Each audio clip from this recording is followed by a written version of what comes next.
இந்த நோன்பின் நோக்கம் என்ன? முத்தகீன்களாக வேண்டும் என்பதற்கு இந்த நோன்பு. இந்த நோன்பு என்ன?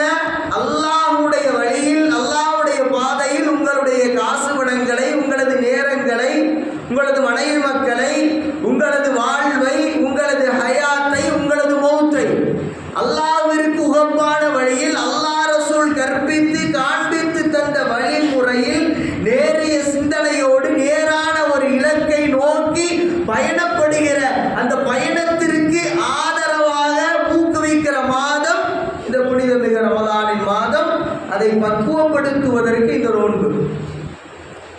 அந்த நோன்பை குறித்து அல்லாஹ் பேசுகிற பொழுது நம்மோடு அணுகக்கூடிய அந்த அணுகுமுறை, அல்லாஹ் அங்கு பயன்படுத்தக்கூடிய அந்த சொல்லாடல், வார்த்தை பிரயோகம், அந்த வார்த்தை பிரயோகத்தின் வாயிலாக நம்மை அல்லாஹ் கையகப்படுத்துகிற அந்த ஹேண்ட்ஓவர் பண்ணக்கூடிய அந்த அந்த அந்த அப்ரோச் இருக்கு பாருங்க, அது எந்த அளவுக்கு இருக்குது பாருங்க.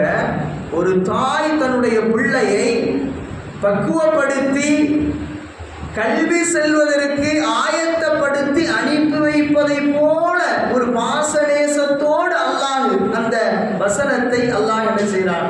குறிப்பிடுகிறான். அதை படித்து பாருங்கள், ரொம்ப ஸ்லாகித்து ரொம்ப அற்புதமா இருக்கும். யா அய்யுஹல்லதீன